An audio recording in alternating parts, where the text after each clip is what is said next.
Hi, I'm Susanna Bowling, and this is live from the Hotel Edison. Times Square Chronicles presents. This week, I was taken to see a show by Lorna Dallas, who had done a show in London with my next guest. Her name is M. the Master, and this girl plays classical piano, sings, writes music, performs, but more importantly, she gears everything towards saving the ocean. I was so impressed I had to have her as my guest. We are with M. the Master. Hi, good to be here. Thanks for having me. Oh my God, I'm honored to have you. You're kind of like a Tori Amos for the ocean. I have been compared to Tori Amos before. Yeah, you don't have the same angst that she has, but the classical piano training. Tell us a little bit about that, because your piano playing is exquisite. Yeah, I mean, that's my whole background. I started classical piano when I was 3 years old and had a quite intense childhood doing that. So I was performing and competing since I was 5 and Wow. just loved it. And that was sort of a big part of my childhood. I did a degree in piano when I was 11. It was that sort of childhood where it's like your whole life. So that's how it began. So basically, you were a musical savant. I mean, perhaps. Yeah, I mean, music was definitely the majority of my sort of life as a kid. But I was also very adventurous and flamboyant and energetic as well. Yeah. You do breathing and diving. Did that come into play because of performance or because you just love the ocean and diving? Yeah, completely separate, really. I mean, I'd always loved the ocean since I was a kid. I've always been a water baby. I'm a Cancer, for people who believe in that. I do, and I'm a Cancer rising. And so I'd always loved the ocean. Was always swimming in the ocean as a kid and just loved the water. And I first scuba dived about 6.5 years ago in 2019 in the Indian Ocean. And immediately, like on the first dive, I was like, I need to write about this. It was so immediately apparent to me. And it took quite a while for me to piece together kind of how that would come to be. And now it has grown into this incredible project. How did your performance come into play in using songwriting and lyric writing? Your lyrics are exquisite. Thank you. Performance, singing. How did that come about? What's your background in that? Yeah, so I mean, I think, as I say, like I was a classical pianist as a child, but I was always very sociable and flamboyant and sort of extroverted. And so I'd always wanted to act and songwrite. And so when I was 13, I ended up going to a specialist theatre high school called Sylvia Young, which is in London. And it was there that I started really songwriting, singing, acting, and performing, and it just sort of took off from there. And yeah, I started writing my own music when I was 13, and then that just sort of became what I did. Did you do shows in the UK? I know you did one with Lorna. Yes, well, that was recently. Yeah, that was just earlier this year. Yeah, I performed Dive, the show that you saw, twice in the UK earlier this year, and that was fantastic. Yeah. Have you done The Witch and Into the Woods? As in, have I played that part? Yes. No, but I so hope that I will when I'm older. Oh my God. After seeing you do that performance, you need to play The Witch and Into the Woods. Thank you so much. That is definitely on my bucket list in life. And I'm glad that it's a character that can be older, because I feel like I have lots of years to fulfill that dream. So if it doesn't happen immediately, I still have time. But yeah, I'd love to play that part. No, your performance of Last Midnight was exquisite. Lorna and I were just like... And then when you finished, we were like, oh, the performance of Into the Woods, Last Midnight. Wow. Both of us were so enthralled by that. Thank you. Thanks for saying that, because, yeah, I actually had some insecurities about that song, so it's really, really great to hear that feedback. And I love the song. I've always wanted to sing it. I agree. I do love that song. Yeah. And so to get to weave it into the narrative of the show with the sort of background of, singing it from the perspective of Mother Earth, singing about time running out for us to do something differently, it really worked fantastically with sometimes lyrics and ominous music. Yeah, that was the one song you didn't change the lyrics to. Mm-hmm. And I'm glad. Yeah. because I love that song. Yeah. And yes, I think right now our earth is terribly in trouble, and it's like, you don't like me, tough shit. Who can I say that online? But this is why we're live. But if we don't get our act together, we're going to kill it. We're going to kill ourselves. We're going to kill the planet, which was never ours really to begin with. So, Yeah. No, you're exactly right. And I think what's unique about Dive and what I'm so excited for the future for the show is that people leave being like, I just had the best night of my life and I accidentally learned so much. And that's the kind of idea, is like, give people entertainment, give them humor, let them laugh, let them have a great time, and slip in all of this sort of information and message. And I've really seen that working, because people can get beat down with the heaviness. It's heavy. The world is a heavy place right now. and the oceans, when you really think about it, I mean, the song about the mother turtle to the baby turtle. Yeah. Oh, Yeah, that's one of my favorite songs. I love that song. Thank you. Yeah, when I wrote that song, which was actually not long ago, I wrote it last October. I was like crying my eyes out as I was writing it, and it was just channeling. The way that I write songs, I don't sit with a pen and be like I just improvise and then I edit it accordingly later. So I really just channel whatever's coming through, and that song just came through me. I had just seen a video. I mean, I've seen so many things, but I specifically had just seen one image that stuck with me was a turtle with a straw being pulled out of its nose.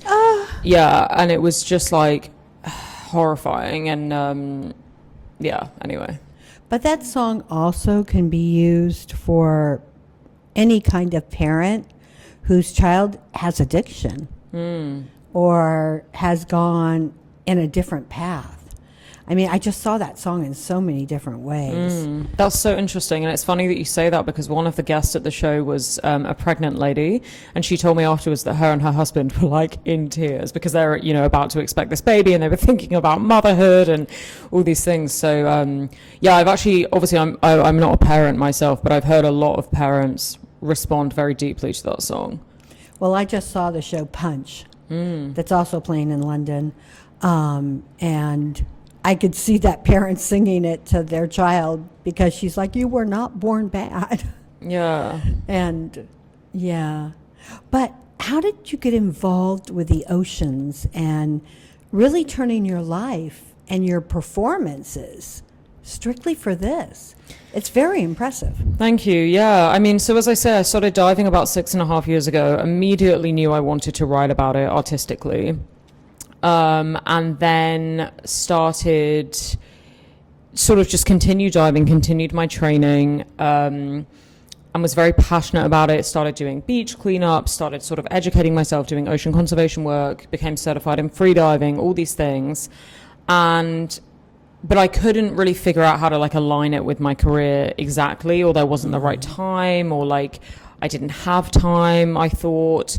And yeah, it really was only about a year ago that I finally was you know what, this is what I want to do, and I'm going to do it. And I actually started by writing a musical that's intended for a Broadway stage, a 2-act about plastic pollution set in the Indian Ocean.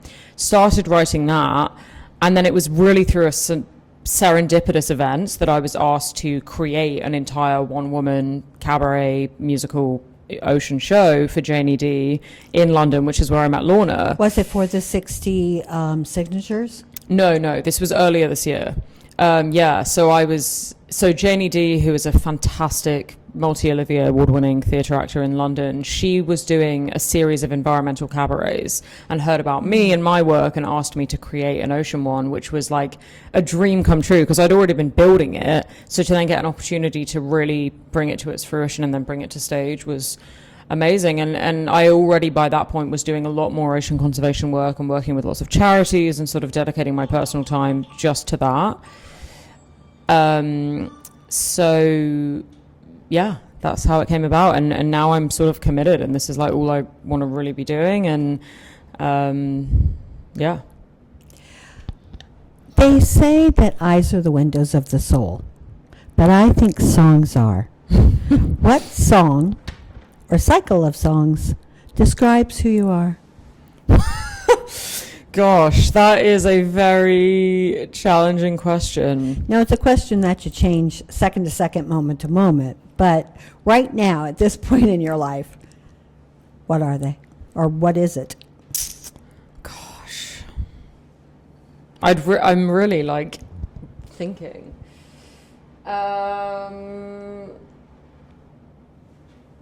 Don't think, just I know, I'm like, I don't know. when you think of a song, what do you think of?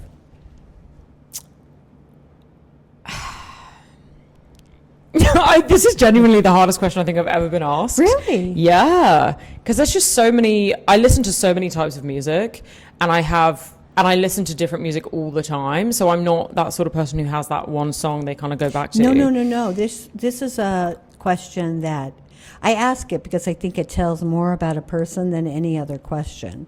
And I mean, what I say right this second will change 5 minutes later, I can almost guarantee. Yeah. It's not supposed to be a thought like, oh my God, what is this question? It's supposed to be this. Yeah. Yeah. We can skip it. Yeah. I'm going to marinate on it though. Yeah. Where would you like to see Dive go? Very excitingly, I think the future of Dive is infinite. For many reasons, you know, firstly, the show that you saw was slightly abridged because I knew there were so many ocean experts in the room, and so I didn't want to make it too like educational because I knew a lot of people in the room were already so educated. Right. But typically it does have a bit more sort of informative content in it. And the purpose of Dive is really to evoke amazement, wonder, and empathy for the ocean, especially for audiences who maybe, you know, most people aren't thinking about the ocean day to day, especially in landlocked places.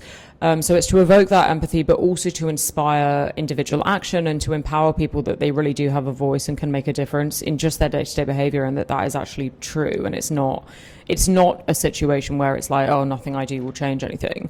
So I would love to tour internationally and to inspire audiences around the world to care for the ocean more and maybe think about their own behaviors. I'd also like to develop a version for schools for younger audiences. I love that. To increase education in that way. I would also like to continue taking it to bigger events such as this New York Climate Week event, because I can see that the people who work in the industry also appreciated it so much, and it provides some levity and joy into their work, which is often very grueling.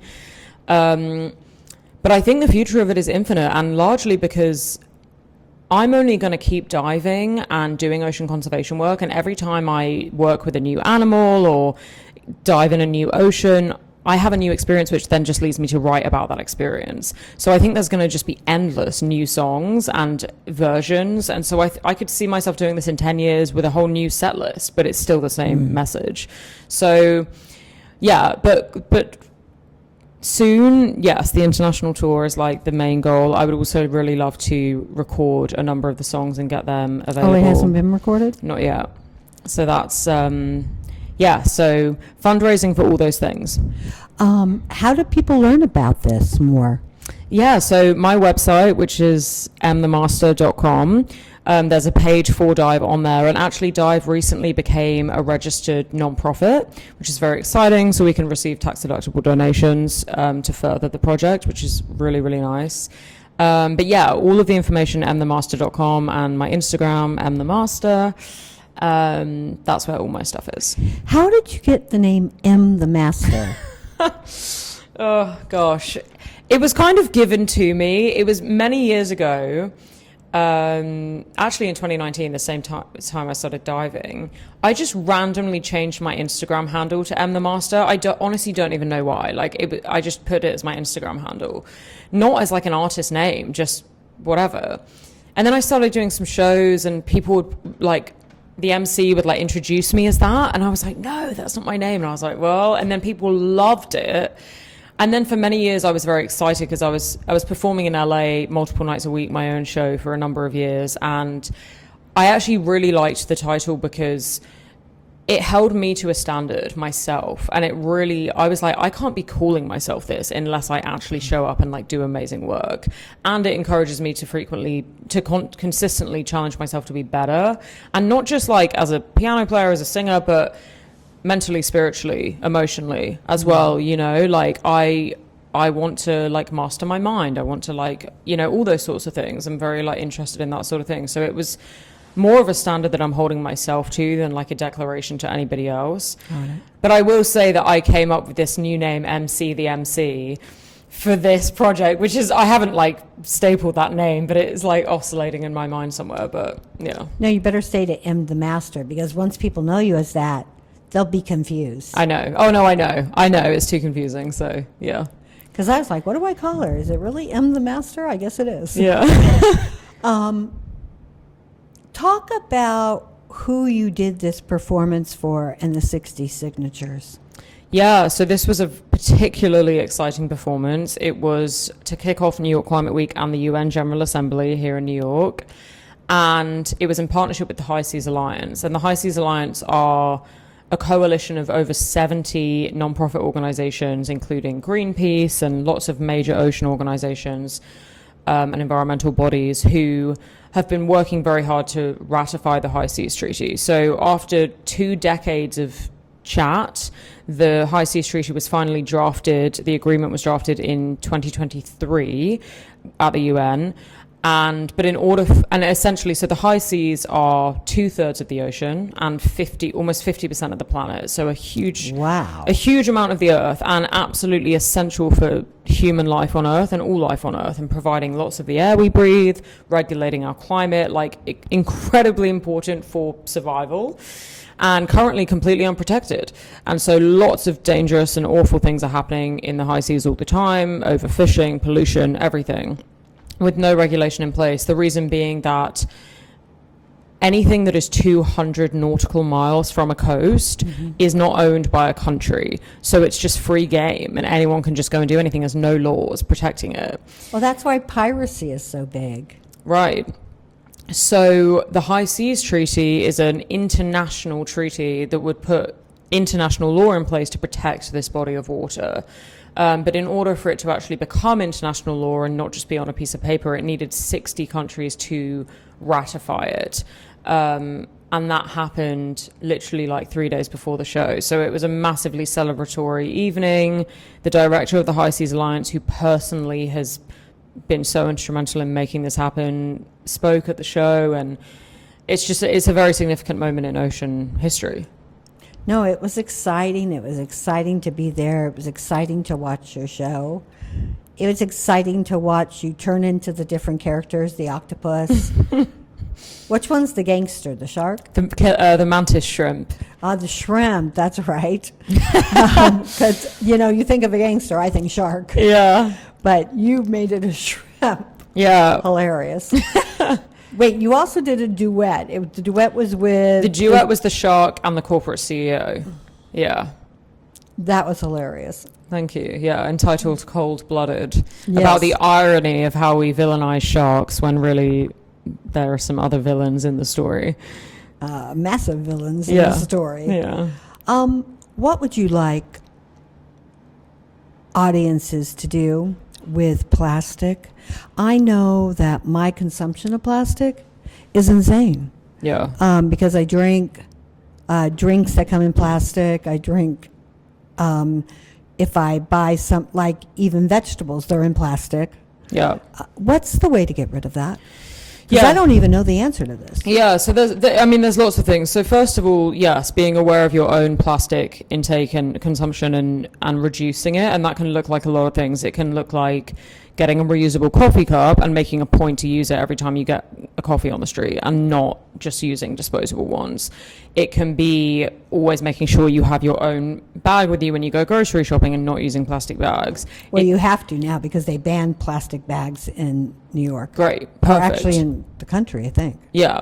It can look like finding grocery stores that have loose produce with no plastic packaging, or farmers markets, which is some, and it's crazy that it's not all, because I do not need my broccoli to be in plastic. No. I'm just going to wash it anyway it's absolutely insane, and it's such a waste. Well, I order from Fresh Direct, and you would think it would not come in this, but it does. Right. So okay. So there's a few things. So your personal intake, obviously, like that. There's an incredible book called How to Give Up Plastic Really? by Will McCallum, and it is literally a step-by-step guide through your entire home, like the kitchen, the bedroom, the bathroom, and how to essentially use plastic-free products in all areas of your life. Wow. It's a fascinating book. I highly recommend say the it. book again. How to Give Up Plastic. But in terms of what you're saying about Fresh Direct, one of the things he talks about, which is so, I think, important, is like consumer feedback. Emailing Fresh Direct, hi, I'm a frequent customer of yours, and I notice that all your vegetables come in plastic. I do not need it. I would appreciate it if you can change this. And the more and more people who do that, that's when things start to shift from the top guys, which is what we really need. So consumer feedback has a lot of power that we forget. I'm a big believer to go to the top, not the bottom. Yeah. I believe go to the top and then maybe work your way down. Yeah. What haven't I asked you that you would like our audience to know? Gosh, I mean, well, I would love, obviously, for people to check out the project and to see if it resonates with them. We're always very open to sort of hear ideas. Like, we want to bring it to anywhere and everywhere that's interested. I just would love for more people to just check out something about the ocean today. Like, Google an amazing video, watch an ocean documentary. The ocean is an incredible place, and I think it's essential to remember that 50% of the air that we're breathing in this room now is coming from phytoplankton in the ocean. So the ocean is essential to our Breathing. survival, and it's an amazing and beautiful place. And I think, the ocean is forgotten about a lot because, unlike land, we don't see the damage. We don't see the trash floating on the surface for the most part. We see a beautiful, pristine blue surface. Oh, how beautiful is the ocean? It is under intense stress and pressure. And so I think just remembering that, having conversations about it, and just thinking about your day-to-day habits that can shift, that's all. No, there are actually islands of trash. Yeah, I know. I've seen them. I want to thank you so much for being with us today. Yes, thanks for having me. I'm so grateful. I am so grateful to my guest, M. the Master, for trying to save the planet and trying to save the oceans. We all need to do better, and I know that I, for one, need to do better. I'd like to thank Magda Katz for filming us and always making us look and sound great. I would like to thank Ramel Gopez and the Hotel Edison for giving us a space to talk freely, to have these conversations. I'm Susanna Bowling. This is live from the Hotel Edison. Times Square Chronicles presents.